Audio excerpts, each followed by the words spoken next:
Hi everyone, welcome to technical रंजेस YouTube channel. आज मैं आपको बताने वाली हूँ intermediate annual model paper physics 2021 Bihar board exam के लिए ऑब्जेक्टिव फॉर्मेट्स के कुछ questions.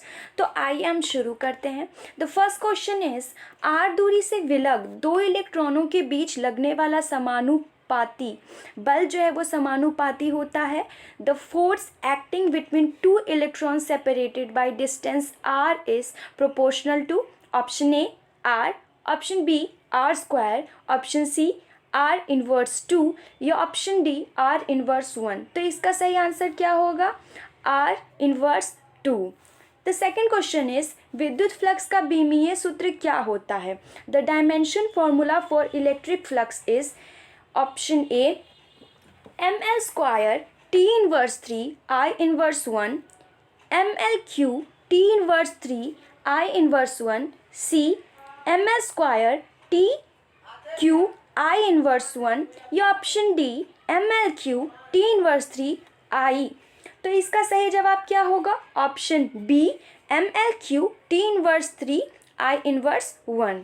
The third question is P सदिश विद्युत आघूर्ण वाले एक विद्युत द्विध्रुव ई सदिश तीव्रता वाले विद्युत क्षेत्र में अगर रखा जाए तो उस पर लगने वाला बल आघूर्ण क्या होगा?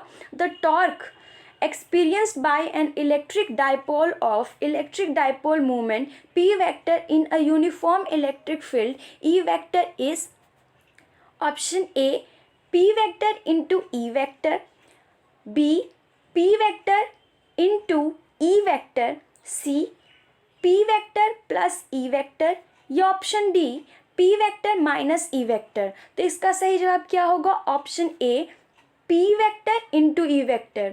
हालांकि हम जो ऑप्शन बी में है उसे भी हम इंटू करके ही बोलते हैं और इसका मतलब भी इंटू ही होता है, पर अगर आप इस ऑप्शन को चूज़ करेंगे तो ये गलत हो जाएगा, इसलिए हमेशा हम ऑप्शन ए के साथ चलेंगे। द फोर्थ क्वेश्चन इज एकांक आवेश को समविभवीय सतह पर x मीटर ले जाने में किया गया कार्य होता है। The work done in moving a unit positive charge through a distance x on an equipotential surface is option A xj, option B 1 by xj, C 0 या फिर ऑप्शन डी एक्स स्क्वायर जे। तो इसका सही जवाब क्या होगा? 0 हमेशा शून्य होता है। द फिफ्थ क्वेश्चन इज आवेशित खोखले गोलीय चालक के अंदर विद्युत तीव्रता होती है।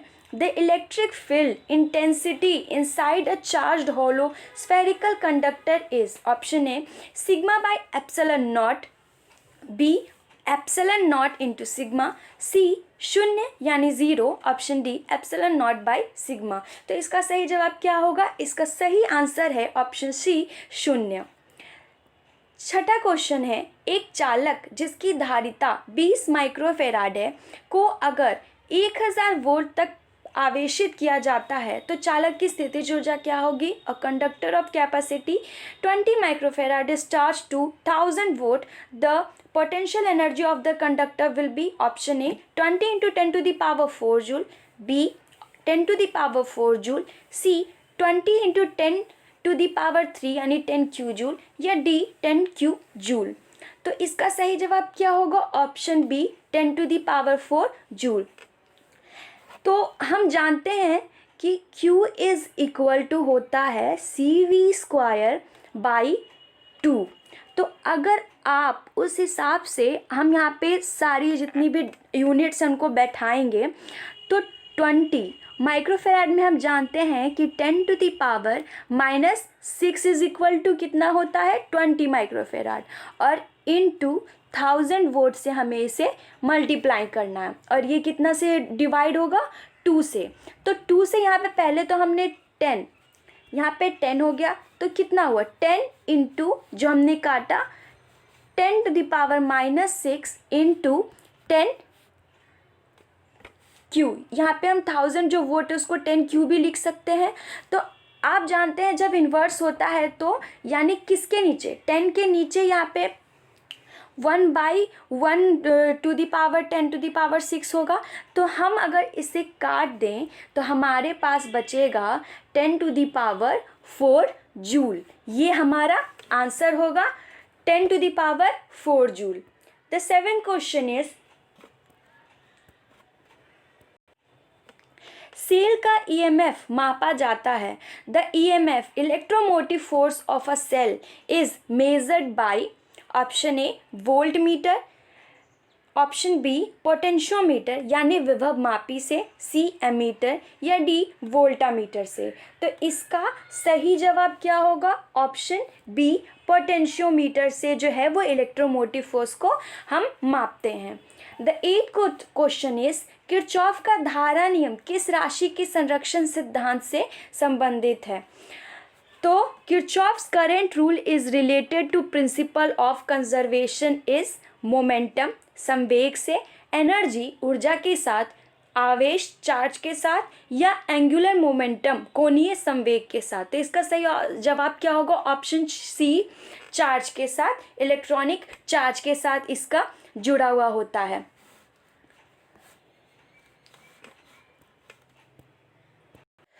नौवां क्वेश्चन है इलेक्ट्रॉन वोल्ट में मापा जाता है। किस राशि के लिए इलेक्ट्रॉन वोल्ट में हम मापते हैं? Electron volt is a measure of option A potential difference विभवांतर के लिए, बी आवेश चार्ज के लिए, सी एनर्जी के लिए, डी करंट के लिए। ये आप सभी लोग जानते होंगे। इसका सही जवाब क्या होगा? एनर्जी, ऊर्जा का ये एक मात्रक है electron volt. The 10th question is चुंबकीय क्षेत्र बी सदिश में स्थित एम सदिश चुंबकीय आघूर्ण वाले धारा के पास द्वारा अनुभूत बल आघूर्ण टॉर्क वेक्टर का जो मान है वो क्या होता है? The torque vector experienced bye current carrying loop of magnetic movement m vector placed in a magnetic field b vector। तो ऑप्शन है option A torque vector is equal to m vector into v vector, option B torque vector is equal to v vector into m vector, C torque vector is equal to m vector by b vector, या फिर option D torque vector is equal to v vector by m vector. इसका सही जवाब क्या होगा? Option A. अगला question है एक गैल्वेनोमीटर का जो प्रतिरोध है वो G है। मुख्य धारा का 1% ही गैल्वेनोमीटर में प्रवाहित हो सके तो इसके लिए शंट का मान क्या होना चाहिए? Resistance of a galvanometer is G।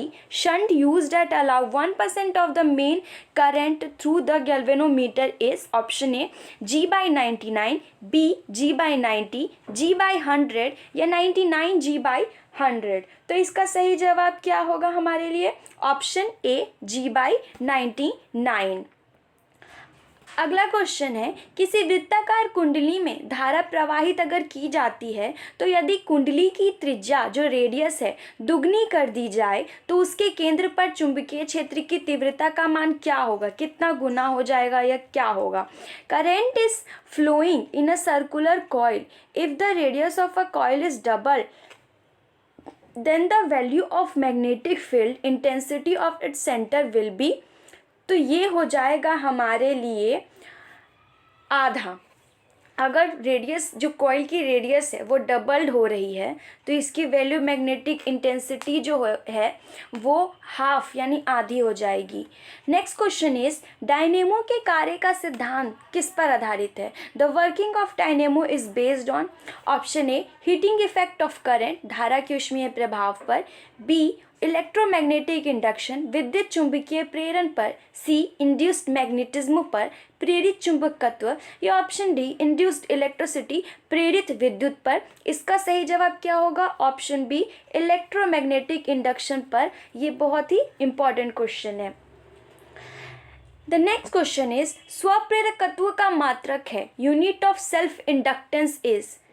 तो ये इसका आंसर तो आप सभी बता सकते हैं। इसका सही जवाब क्या होगा? Option C henry. जो बिहार बोर्ड के एग्ज़ाम है उसमें ऐसा यूनिट्स और डायमेंशन से काफ़ी प्रश्न पूछे जाते हैं, तो आपके लिए बेहतर होगा कि आप सारे जितने भी जो यूनिट्स हैं डायमेंशंस हैं उन्हें याद रखें। The next question is question number 15। किसी उच्च चाई ट्रांसफार्मर के प्राइमरी और सेकेंडरी में क्रमशः N1 और N2 लपेटे हुए हैं। जो कुंडली के फेरों की संख्या होती है उसे बता रहा है।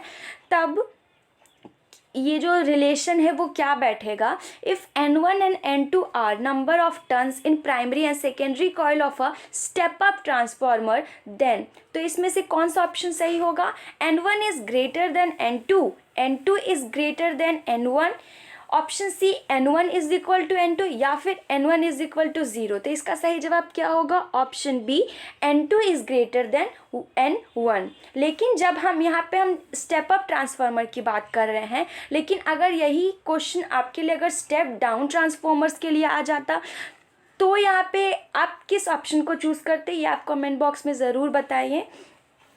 तो अगला क्वेश्चन है 16, LR परिपथ वाला शक्ति गुणांक क्या होता है, power factor of LR circuit is, तो इसका सही जवाब क्या होगा, option B R/√R² plus omega square into L², ये है हमारा सही आंसर। चलिए तो अब हम आगे अगले क्वेश्चन की ओर बढ़ते हैं।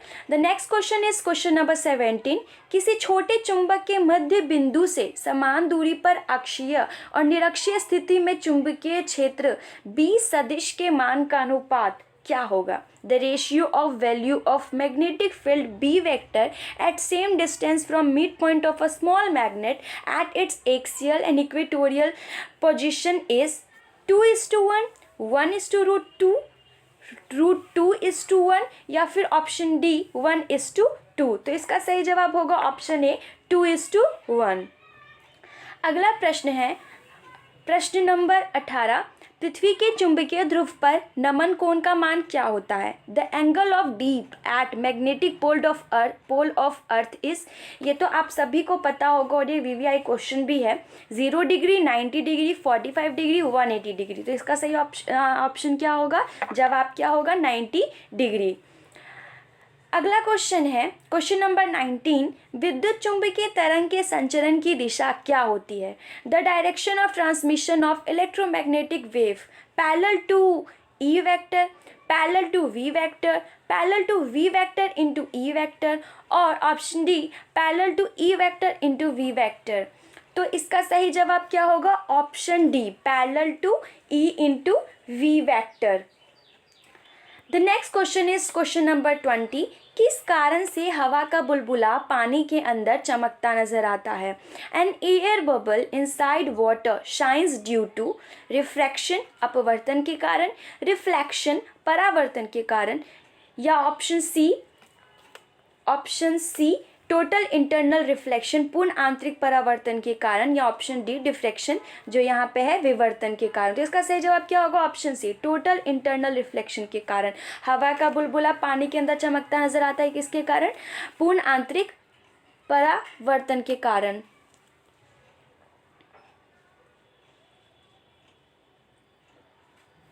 The next question is question number 21, दो लेंस जिनकी क्षमता -15 डायोप्टर और +15 डायोप्टर, यहाँ पे +15 नहीं +5 डायोप्टर है, तो आप क्वेश्चन को यहाँ पे सुधार लीजिएगा, +5 डायोप्टर है को समाक्षीय सटा कर रखने पर संयोजन की फोकस दूरी क्या होगी,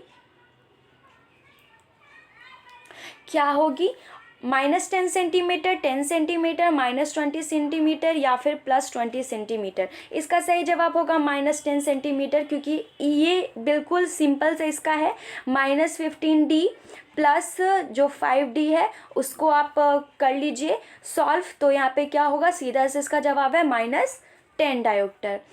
द नेक्स्ट क्वेश्चन इज, खगोलीय दूरदर्शक में अंतिम प्रतिबिंब होता है, the final image is astronomical telescope is real and inverted वास्तविक और उल्टा, वर्चुअल एंड इरेक्ट आभासी और सीधा, वर्चुअल एंड इन्वर्टेड आभासी और उल्टा, रियल एंड इरेक्ट वास्तविक और सीधा। तो इसका सही जवाब क्या होगा, वर्चुअल एंड इन्वर्टेड आभासी और उल्टा। Next question is question number 23, बेलनाकार लेंस का व्यवहार किया जाता है आँख के किस दोष को दूर करने के लिए, सिलेंड्रिकल लेंसेज को दूर are use to correct defect of eye called myopia, hypermetropia, astigmatism या प्रेसबायोपिया। तो इसका सही जवाब क्या होगा, एस्टिग्मेटिज्म। और आप कमेंट बॉक्स में ये आंसर करके ज़रूर बताइएगा कि मायोपिया और हाइपरमेट्रोपिया को सही करने के लिए, करेक्ट करने के लिए हम किस लेंस का यूज़ करते हैं। ये आप ज़रूर लिखकर कमेंट बॉक्स में बताएं।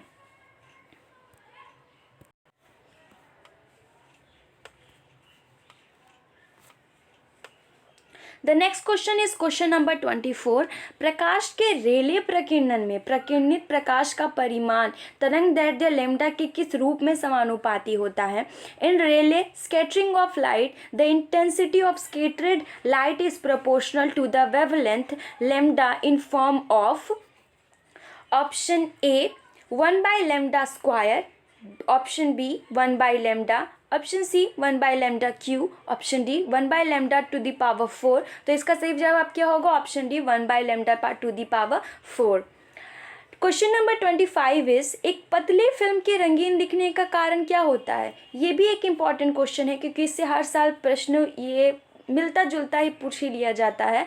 The colour of a thin film is due to because of interference व्यतिकरण के कारण, डिफ्रैक्शन विवर्तन के कारण, स्कैटरिंग प्रकीर्णन के कारण या वर्ण विक्षेपण डिस्पर्शंस के कारण। तो इसका सही जवाब क्या होगा, व्यतिकरण इंटरफेरेंस के कारण। The question number 26 is Brewster का नियम, इसमें से कौन सा जो रिलेशन है व्यंजक है एक्सप्रेशन वो हमारे ब्रूस्टर के नियम को डेफिनेट करता है। तो Brewster law is mu is equal to cos I P, mu is equal to tan I P, mu is equal to sine I P, mu is equal to cot I P. तो हमने Brewster का नियम जब chapters में पढ़ा था तो हमने देखा था कि म्यू इज इक्वल टू क्या होता है, साइन आई पी बटे कॉस आई पी। तो आप इसे देखकर आसानी से आप बता सकते हैं कि ये क्या किस ऑप्शन के बराबर होगा, म्यू इज इक्वल टू 10 के बराबर। तो इसका सही जवाब क्या है, ऑप्शन बी। अगला क्वेश्चन है लैम्डा तरंग दैर्ध्य वाले फोटोन की ऊर्जा कितनी क्या होती है या किससे डिनोट करते हैं। The energy of a photon of wavelength lambda is hc by lambda, h lambda by C, hc into lambda, h by lambda by hc। इसका सही जवाब हमारा होगा option A hc by lambda. The next question is question number 28। Hydrogen spectrum की कौन सी श्रेणी दृश्य भाग में पड़ती है। Which of the spectral line of hydrogen spectrum lies in visible range. Balmer श्रेणी, बामर series, Brackett series, Lyman series, Paschen series. तो इसका सही जवाब क्या होगा, बामर सीरीज। अगला क्वेश्चन है क्वेश्चन नंबर 29। निम्नलिखित में से कौन एक आवेश रहित कण है। Which one of the following is chargeless particle. Alpha particle, beta particle, proton और फोटोन। इसका सही जवाब फोटोन होगा क्योंकि अल्फा पार्टिकल्स जो होते हैं वो पॉजिटिवली चार्ज होते हैं, बीटा पार्टिकल इलेक्ट्रॉन जो होते हैं नेगेटिवली चार्ज होते हैं, प्रोटॉन्स जो हैं वो पॉजिटिवली चार्ज होते हैं, फोटोन है जिस पे कोई आवेश काम नहीं करता, ये चार्ज लेस होता है। अगला क्वेश्चन है जितने समय में किसी रेडियो एक्टिव पदार्थ की मात्रा अपने प्रारंभिक परिमाण की आधी हो जाती है उसे हम क्या कहते हैं। The time during which the quantity of any radio active material becomes half of its original value is called average age, औसत आयु, हाफ एज, अर्ध आयु, डीके कांस्टेंट, अपक्षय नियतांक या क्षय नियतांक, टाइम पीरियड, आवर्तकाल। ये तो सभी जानते हैं हाफ एज। इसका सही आंसर क्या होगा, option B half age. The next question is question number 31। N type के अर्धचालक में बहुसंख्यक धारावाहक होते हैं। The majority charge carrier in N type semiconductor is alpha particle, option B electron, C proton या डी छिद्र। तो इसका सही जवाब क्या होगा, ऑप्शन बी इलेक्ट्रॉन। लेकिन यहाँ पे एन टाइप के अर्धचालक की बात हो रही है तो यहाँ पे इलेक्ट्रॉन्स होंगे मेजॉरिटी चार्ज कैरियर्स। लेकिन अगर मैं आपसे पूछूं कि पी टाइप के सेमीकंडक्टर्स के लिए जो मेजॉरिटी के चार्ज कैरियर्स होते हैं वो क्या होते हैं, तो हम ये पढ़ चुके हैं, वो होते हैं होल्स, छिद्र। पी टाइप के लिए होल्स और एन टाइप के लिए इलेक्ट्रॉन, ये आप याद रखें। The next question is question number 32। पूर्ण तरंगी दृष्टिकरण में यदि निवेश आवृत्ति 50 हर्ट्ज है तो निर्गम आवृत्ति क्या होगी? In full wave rectification if input frequency is 50 hertz then output frequency is 50 hertz, 25 hertz, 100 hertz, 200 hertz. इसका सीधा सा फॉर्मूला ये है कि अगर पूर्ण तरंगी दृष्टिकरण में अगर निवेश आवृत्ति आपके लिए कुछ भी हो, कितनी भी हो, तो निर्गम आवृत्ति जो है वो हमेशा दुगनी हो जाएगी, उसकी दुगनी हो जाएगी। तो अगर मान लीजिए कि अगर निवेश आवृत्ति जो इनपुट फ्रीक्वेंसी है वो 10 है, तो हमारे लिए आउटपुट फ्रीक्वेंसी क्या हो जाएगी? वो हो जाएगी हमारे लिए 20, मतलब कि उसकी ट्वाइस हो जाती है। ये आप याद रखें। आगे है नेक्स्ट क्वेश्चन हमारा, NaND गेट के लिए बूलियन व्यंजक क्या होता है? The Boolean expression for NaND gate is a plus B is equal to Y, A plus B is equal to Y, A into B is equal to Y, या A into B is equal to Y. तो इसका सही जवाब होगा हमारा option D, A into B is equal to Y. The next question is दाशमिक संख्या 15 का द्विआधारी में मान क्या होता है? Result of conversion of decimal number 15 into binary. तो इसका सही आंसर होगा option C, 1111 to the base 2। तो ये तो आप सभी जानते ही होंगे कि कैसे डेसिमल को बाइनरी में चेंज करते हैं और बाइनरी को डेसिमल में चेंज करते हैं। अगर आपने नहीं पढ़ा हो तो आप पढ़ लीजिए, क्योंकि इससे क्वेश्चंस पूछे ही जाते हैं कि किस तरह से हम चेंज करके लिखते हैं। The next question is question number 35। TV प्रसारण की किस आवृत्ति परास का उपयोग होता है? मतलब कितनी आवृत्ति के बीच उसका यूज़ होता है? Which frequency range is used in TV transmission? 30 hertz to 300 hertz, 30 kilo hertz to 300 kilo hertz, 30 mega hertz to 300 mega hertz, या फिर ऑप्शन डी जो है 30 giga hertz to 300 giga hertz. तो इसका सही जवाब होगा हमारे लिए option C, 30 mega hertz to 300 mega hertz. The next question is किसी वस्तु पर आवेश की न्यूनतम मात्रा कम नहीं हो सकती। The minimum value of charge on any object can be less than. तो इसका सही ऑप्शन क्या होगा? 1.6 इंटू 10 टू द पावर -19 इसका सही जवाब है। अगला क्वेश्चन है 37। एक लंबे समरूप आविष्ट सीधे तार से दूरी r पर विद्युत क्षेत्र की तीव्रता E1 एवं दूरी 2r पर विद्युत क्षेत्र की तीव्रता E2 है। E1 और E2 का जो रेशियो है वो क्या होगा? The electric field intensity at a distances r and 2r from a long informally charged straight wire are E1 and E2 respectively. The ratio of E1 and E2 is क्या होगा? 1/2, 2/1, 1/1। तो इसका सही जवाब हमारे लिए क्या होगा 37 का? Option B, 2/1। The next question is question number 38। यदि समरूप विद्युत क्षेत्र z अक्ष के अनुरूप हो तो समविभव क्या होगा? If uniform electric field exist along z axis, equipotential is along xy plane, xz plane, yz plane, या एनीवेयर, कहीं भी। तो इसके लिए हमारा सही जवाब क्या होगा? ऑप्शन ए, xy प्लेन यानी XY समतल में। द क्वेश्चन 39 इज प्रत्येक r त्रिज्या तथा q आवेश से आवेशित r छोटी बूंदों को मिलाकर एक अगर बड़ी बूंद बनाई जाती है तो बड़ी बूंद की स्थितिज ऊर्जा प्रत्येक छोटे बूंद की तुलना में कितनी होगी? तो ये होगा हमारा सही जवाब। इसका क्या होगा? 32 टाइम्स यानी 32 गुना हो जाएगी। ये हमारा आंसर है छोटे बूंद की तुलना में। The next question is 40।